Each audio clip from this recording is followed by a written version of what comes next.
Once again, we are going to say SK are the favourites here because we don't know what VP can bring to this situation. Yeah, and I mean, it does sound like we've got a bit of additional time as the players do head into that server, which means we can kind of explore the Mirage SK-VP discussion with a little less haste, which is actually quite the luxury here, Chad. To expand upon one point that I always think it does sometimes go unmentioned is there are some players who are prolific in spots. You know, like this is something that I think that goes rather under the radar. Players are more aware of it than perhaps viewers and us here at the analyst desk typically. But one of the discussions I've always heard and has yet to be explored personally was fur and connector is apparently something that goes together like kind of bread and butter. Yeah. Is that someone you recognize when I say those two? Yeah, I mean, he likes to go aggressive. He likes to put down the smoke, as both at CT. A CT anti? Yeah, I mean, I don't know if he's playing Connect actually. I think he... Has he moved? I don't know. They float around. Sure. I think from the demos that I've been watching, the games that I've seen, it's just it's Phelps and Fur kind of exchange depending on whatever they're feeling. They are a team that can just go like kind of, but they're feeling the matches right towards. So I see like a VP or SK running like a CT running 3 guys towards short, just going like aggressive mid from short because they see they're putting a lot of effort towards blocking out window and the connector. Let's just push out short. And they're super aggressive. And another spot that I thought we were gonna mention was gonna be Phelps. What, window? I mean, he's always jumping up on this ledge at catwalk and jumping into window. That's kind of been his kind of signature. I know a lot of teams have been named the spot after him now. So that's gonna be one thing that VP needs to know. I hope that they know. They should know by now that Phelps really likes to do that. Yeah, and there is depth and intricacies to how he's doing it, right? You can't just you can't watch that and then in your MM game just feel like you're going to take over the world by jumping into window. No, I mean I've seen them helping him out. Like one guy is spraying at the same time as he's jumping, so people they won't probably hear him land. I mean stuff like that. It's small things that people maybe don't see on stream, but things like that makes him able to be like coming from behind, even going down CT spawn. I've seen him do times and times again as well. So I think Phelps as T side Mirage, I guess that it must be his like favorite map, right? I mean, we discussed about in Immortals as well. It was the map where they kind of let Phelps do whatever he wanted, and he's kind of perhaps it's one of the few maps where he gets a little bit more of a looser leash.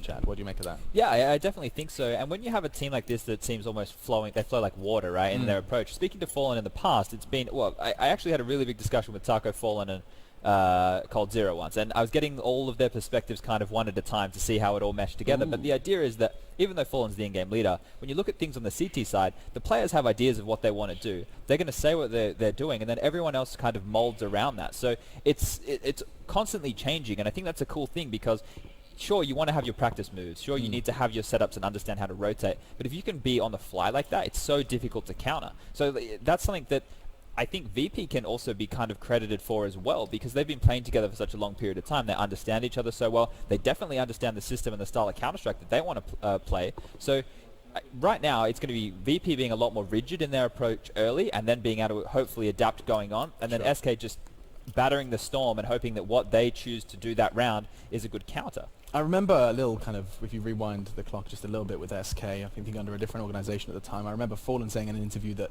they don't just do like dry runs. He doesn't feel like they're particularly effective in their strategy. He actually focuses on like the decision making. He basically has flowcharts in their practice where it's like, so that's what I call the theory. That's the theory, right? So we're 3v3 and we're in drop room. What do we go from there? Like that, these kind of like if X do what? You know, it's very interesting to think that that's the kind of process they've got. It's not so much just a page in a strat book. No, but I think SK is probably the team that's the best in the world right now on adapting into a game, right? They can have maybe have a rough start, but they'll find a way or like a hole in the opponent's defense, and they'll just climb back and getting those rounds needed to be able to beat them when they're CT, right? And I think Fallen has been, I mean, lately last year when he won majors, and even this year I've been seeing when they're winning tournaments. I mean, the mid-round calling from SK, it's on point.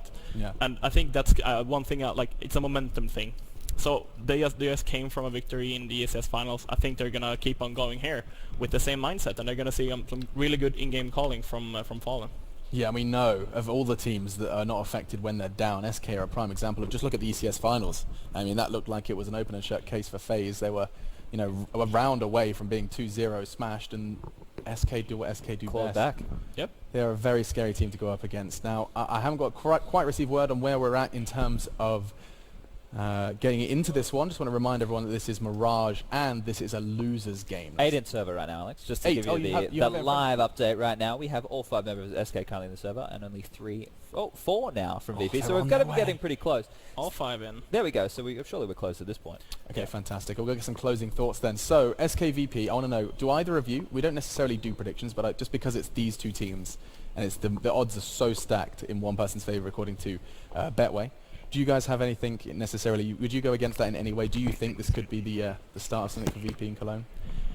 I would like to say that VP have a chance in this. It's a big tournament. VP, they used to come in and play big games in big tournaments, but at this point, SK has been showing the current form. I think the SK will win this one. Yeah, they are just too damn intimidating. However, already one down, you know, they with 0-1 currently. Well, they got shell-shocked earlier, right? It kind of just, the rounds just kept slipping away from them. And then when you're down 12-3, you're kind of like, what's going on? I think if VP have any chance of winning this game, which I definitely think they do have stake in this match, it's going to have to be a win in the terms of a 16-7 or something that almost seems like a crushing victory, because I think we've already seen SK come back once today, and that resilience, both teams have it, but VP coming from, I guess, the underdog status are going to need that. I don't think they're a team who's going to, you know, ever be at the point where they're going, oh, you know, they're slowly mounting a comeback and the pressure gets to them because VP are big stage players.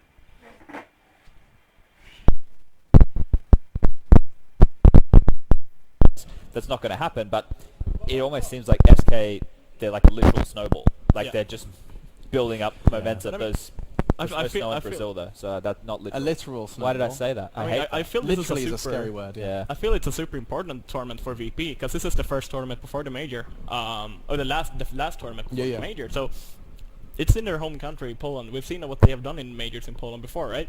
So this tournament is going to really decide what kind of tone they're going in.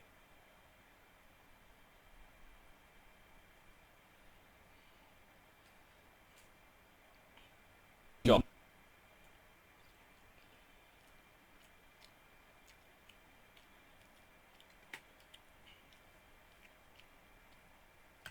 Them perhaps looks a little bit like Harry Potter. It's none other than Semler and Anders. Well, thank you very much, Alex. He wants guidance and answers and everything. He's just becoming a very needy person, Alex, I feel like. Expects all sorts of things from us. Spit too much. You know, post-life, right? Yeah. Yeah, they keep telling us over and over again, these analysts and hosts, you know, it's such a hard thing to do, job, you know, all that. Just looking to us all the time for everything. It's kind of a bit much, isn't it? Alright. See him blowing a kiss. I do love Alex. We are going to head into the game very soon, and what a game it is. Virtus.pro and SK on LAN.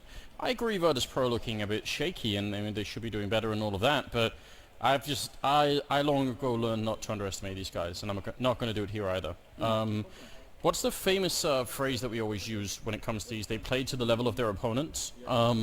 That seems to be sometimes true, and I'm sure they weren't happy about the result earlier. So, well, that's what our old saying used to be, right, Anders? I mean, it was just